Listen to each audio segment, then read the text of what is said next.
Hello, Bacho. Let's read this question. So this question says, given statement 1 is, for Balmer series, wavelength lambda of a photon is 1 over lambda is equal to rz square into 1 over 9 minus 1 by n square. Statement 2 is angular momentum of the electron in second excited state is 3h by 2 pi and we have given the four options. आपको इसके corresponding यहाँ पर four options given है. तो देखिए बच्चों, इस question का की कॉन्सेप्ट आप क्या लिख सकते हैं. The key concept of this question is hydrogen atom लिख सकते हैं, हाइड्रोजन लाइक एटम लिख लेते हैं. ठीक है, जेड की वैल्यू 1 हो ऐसा क्वेश्चन में फिक्स नहीं है. ठीक है, तो इस क्वेश्चन का की कॉन्सेप्ट आपने क्या लिख लिया. हाइड्रोजन लाइक एटम के करस्पॉन्डिंग आपको क्या बतानी है, सीरीज वेवलेंथ बतानी है और क्या बताना है, एंगुलर मोमेंटम बताना है आपको. ठीक है, अब देखिए बच्चों, हाइड्रोजन लाइक एटम में आपका क्या बता सकते हैं. देखिए ये क्या होता है, हाइड्रोजन लाइक एटम आपका वन इलेक्ट्रॉन सिस्टम होता है. क्या होता है आपका one electron system. One electron क्या करता है, रिवॉल्व करता है अराउंड द न्यूक्लियस. ठीक है, और यहाँ पर देखिए आपकी जो वेवलेंथ होती थी, ठीक है, अगर कोई इलेक्ट्रॉन देखिए आपका क्या करता है, ट्रांजिशन करता है. ठीक है, आपकी जो सीरीज ट्रांजिशन आता है ये किसके करस्पॉन्डिंग आता है, जब आपका इलेक्ट्रॉन क्या करता है, ट्रांजिशन करता है.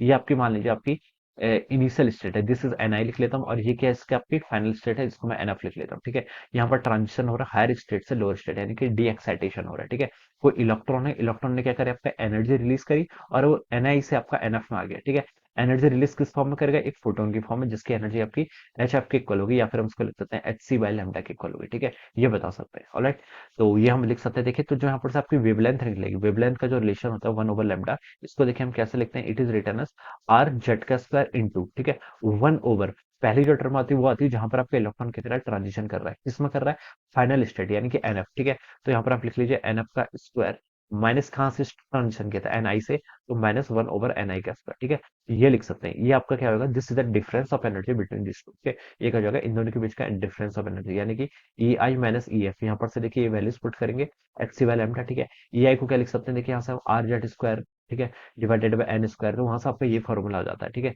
ये स्ट्रेट फॉर्मूला आपका यहाँ पर से आ जाएगा. ठीक है, अब देखिए बच्चों, ये आपका क्या हो गया, this is the result of transition. ठीक है, ये आपकी सीरीज वेवलेंथ की वैल्यू बताता है. ठीक है, यहाँ से हम इसको ऐसे लिख सकते हैं. अब और इसमें क्या बोल रखा है, फॉर बार्मर सीरीज. ठीक है, स्टेटमेंट 1 में गिवन कर रखा है बार्मर सीरीज. बार्मर सीरीज के लिए हम क्या बता सकते हैं, देखिए एन जो आपका एफ है, ओके, अगर ये 1 पे आता फिर तो कौन सी सीरीज होती है, आपकी लाइमन सीरीज होती है. ठीक है, अगर आपका एन एफ किस में आ रहा है, 2 में आ रहा है, तो ये सीरीज आपकी हो जाएगी Barmer series. This one is our Barmer series. तो बार्मर सीरीज के लिए हमें एन एफ की वैल्यू कितनी गिवन है, 2 गिवन है, तो आप इसका यहाँ पर लिख लीजिए 1 ओवर लैम्डा हो जाएगा आर जेड का स्क्वायर. एन एफ में क्या होगा आपका 2, यानी कि आपका 1 ओवर 4 माइनस 1 ओवर एन आई का स्क्वायर. तो ये आपका वेवलेंथ का डिपेंडेंसी होगी किसके लिए, आपकी बार्मर सीरीज के लिए. तो लिख सकते, स्टेटमेंट मैंने बोला, बहुत Balmer series wavelength of photon is 1 over lambda equal to R Z square 1 over 4, 1 by 4 ना लिख के यहाँ पर क्या लिखा है, 1 बाय 9 लिखा है. ठीक है, तो ये आपका क्या हो जाएगा, स्टेटमेंट 1 जो है आपका इनकरेक्ट हो जाएगा. ये 1 बाय 9 किसके लिए ट्रू होगा, this is true for the pascal series. ठीक है, एनएफ क्या होता है आपका 3 होता है. ठीक है, इसके लिए किसके लिए, आपका पास्कल सीरीज के लिए. लेकिन यहाँ पर हमसे बार्मर सीरीज पूछा है, तो ये आपका क्या हो जाएगा, रॉन्ग हो जाएगा. तो हम बता सकते हैं कि स्टेटमेंट 1 तो आपका क्या हो गया, इनकरेक्ट हो गया. स्टेटमेंट 2 में क्या बोल रखा है, angular momentum of electron in second excited state. Angular momentum देखिए यहाँ पर क्वांटाइजेशन ऑफ एंगुलर मोमेंटम की बात करते हैं, MVR should be multiple of NH by 2 pi के. ओके, एन अगर आपका 1 हुआ किसके लिए, आपका ग्राउंड स्टेट के लिए. ठीक है, ये this is for the ground state. N equal to 2 हुआ किसके लिए, first excited state. First excited state की बात करते हैं. हमसे सेकंड एक्साइटेड स्टेट पूछा है, तो एन की वैल्यू कितनी होनी चाहिए, 3 के इक्वल होनी चाहिए. तो ये क्या होगा आपका second excited state, n equal to 3. तो यहाँ पर बोल रखा है कि angular momentum electron is second excited state, n equal to 3 होना चाहिए. तो एन को यहाँ पर 3 पुट कर देंगे तो हो जाएगा आपका 3h बाई 2 पाई के इक्वल. तो ये आपका बिल्कुल करेक्ट स्टेटमेंट है. ठीक है, ये स्टेटमेंट क्या बिल्कुल करेक्ट है. तो बता सकते हैं कि ऑप्शन 2 क्या आपका करेक्ट है.